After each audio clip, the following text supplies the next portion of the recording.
Querida aluna, meu caro aluno, vamos iniciar mais uma aula de Direito Civil e o nosso ponto de hoje vem a ser pessoa natural, um dos assuntos mais importantes do Direito Civil. E quando a gente começa a estudar pessoa natural, a primeira questão em pauta é a definição do conceito de pessoa. A palavra pessoa se associa à figura do sujeito de direito, ou seja, aquele que é capaz de contrair direitos e assumir obrigações.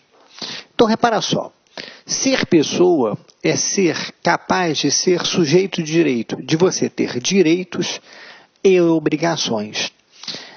Apesar de no dia a dia a palavra pessoa estar associada a ser humano, se ouvir e falar assim, olha, uma pessoa do outro lado da rua, eu acabo querendo dizer que é um ser humano do outro lado da rua, no direito não é bem assim.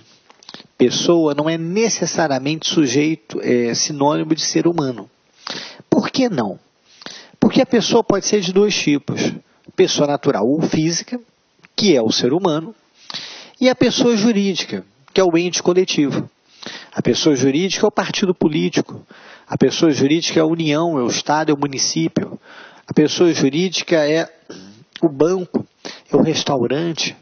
Ou seja, paralelo à pessoa natural, você tem aquele ente coletivo que é a pessoa jurídica. Os dois formam a palavra pessoa.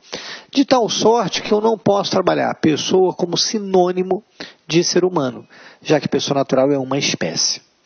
Outro detalhe importante aqui. A expressão pessoa natural é a expressão usada pelo Código Civil. O nosso Código Civil fala em pessoa natural. A legislação tributária fala em pessoa física. Daí que na legislação tributária tem a figura do CPF. E cá entre nós, é muito mais popular o CPF do que a legislação civilista. De tal maneira que ficou muito mais popular a palavra pessoa física do que pessoa natural. Mas o cuidado que você tem que ter é que o Código Civil fala em pessoa natural. O Código Civil não fala em pessoa física. Mas em termos de prova, salvo a pergunta, segundo o Código Civil, a ideia é a mesma. Pessoa natural igual pessoa física. E aí aquela questão de que toda pessoa é capaz de direitos e obrigações na ordem civil vem do artigo 1º. Repare que o artigo 1º fala que toda pessoa é capaz de direitos e deveres na ordem civil, ou em outras palavras, toda pessoa é capaz de quê? De adquirir direitos e assumir obrigações.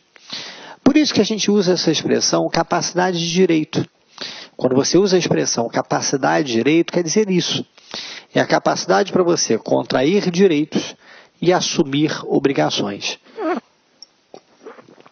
Essa capacidade todos têm. Você repara que uma criança de 5 anos de idade é capaz de assumir direitos, contrair direitos e assumir obrigações.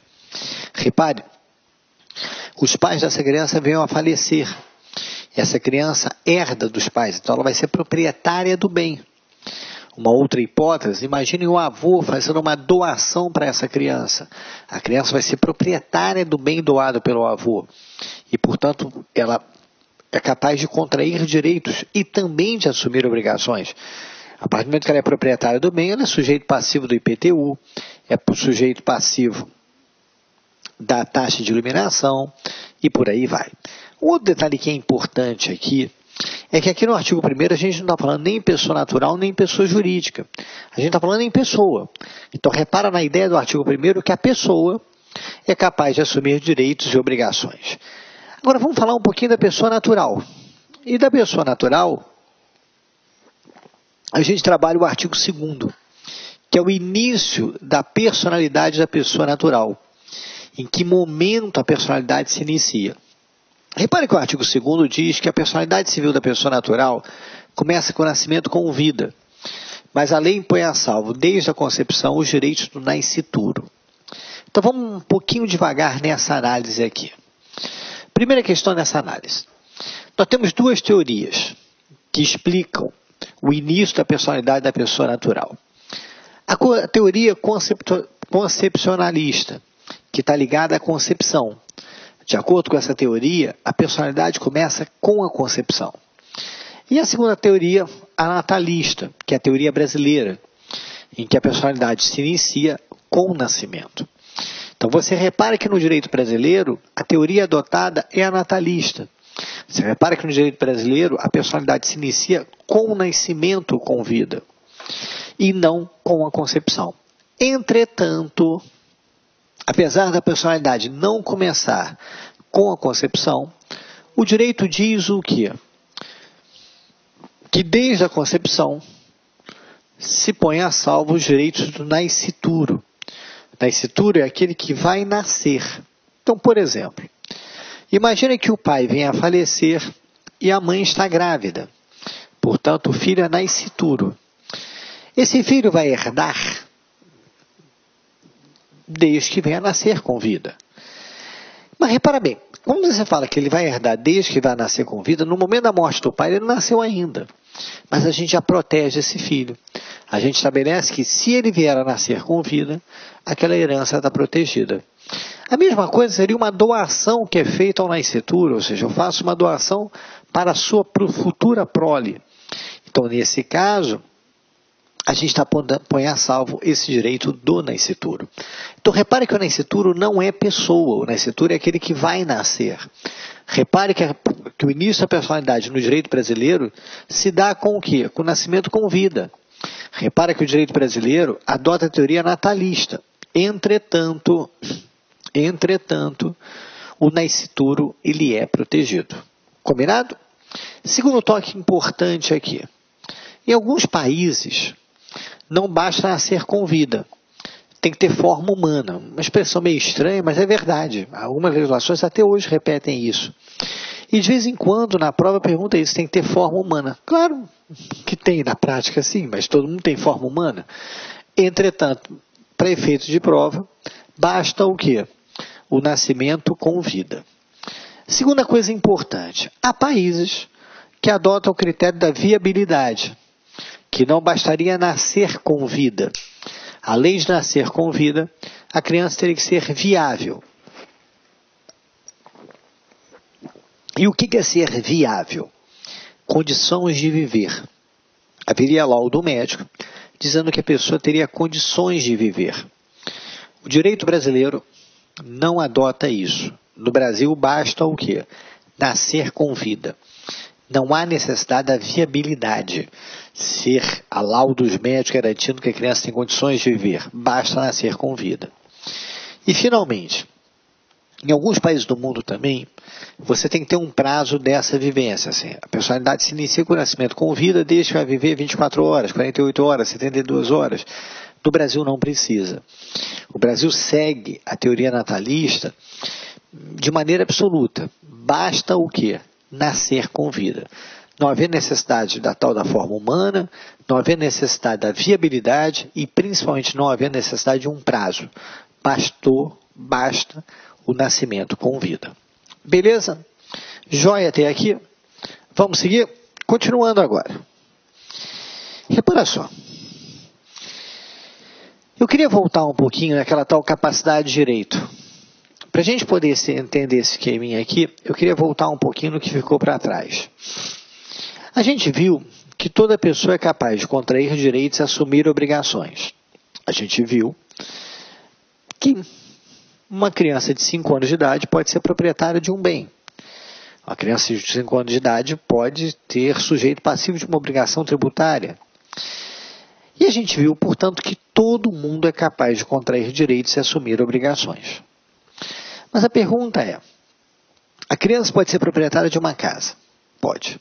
Mas ela pode vender a casa? Mesmo que você nunca tenha visto direito civil na vida, o seu bom senso leva a crer que não. Ela não pode vender. Ela pode o quê? Ser proprietária, mas vender não. Se você tem isso em mente, de certa maneira a gente começa a explicar melhor esse artigo. Ou melhor, esse slide, né, que vai ser a base dos artigos seguintes. A capacidade se divide em 2 tipos. Capacidade de direito, que é a mesma coisa que capacidade de gozo ou aquisição. Olhando aqui para baixo, que é a capacidade para adquirir direitos e assumir obrigações.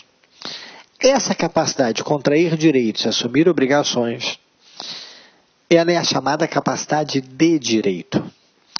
E paralelo a isso, a gente tem capacidade de fato, de exercício ou ação. Repare só que capacidade de fato é a mesma coisa que capacidade de exercício ou de ação.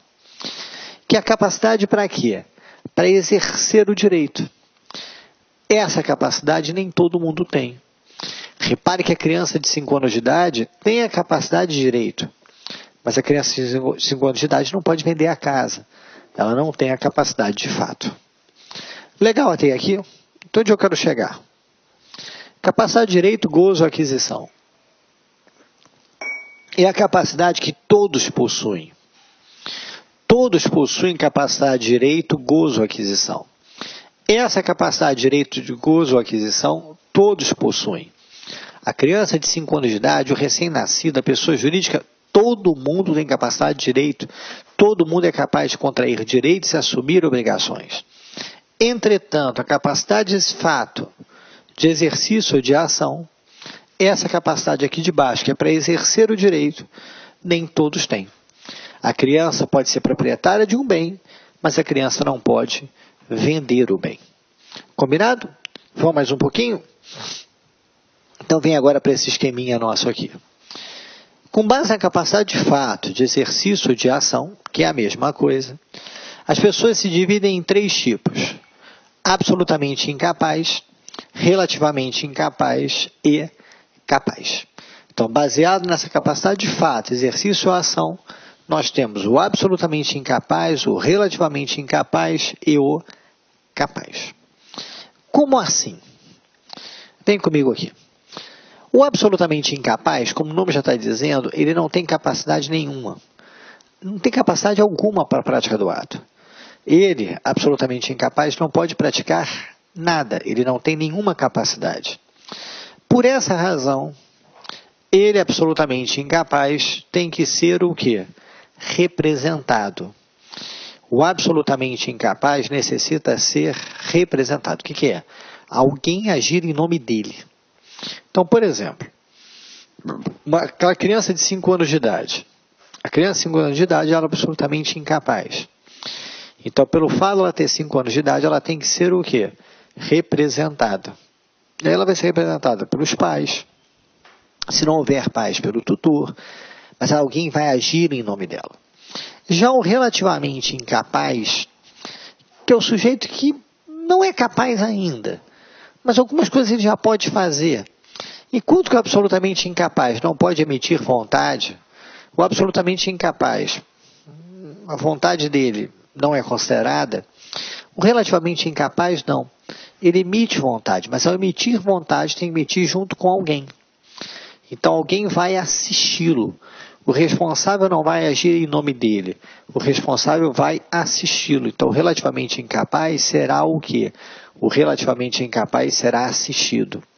Então, enquanto o absolutamente incapaz é representado, o relativamente incapaz será assistido. Beleza? Joia? Então, vamos lá. Quais são os casos de absolutamente incapazes? Deixa eu só apagar aqui para melhorar. Quais são os absolutamente incapazes no nosso ordenamento? Absolutamente incapaz, nós só temos uma única hipótese. A hipótese única, que vem a ser quem? Os menores de 16 anos de idade. Os menores de 16 anos de idade são absolutamente incapazes. Então, volto a repetir, é uma única hipótese. E é importante isso por quê? Porque não era assim. Até o início de 2016, nós tínhamos 4 tipos de absolutamente incapazes.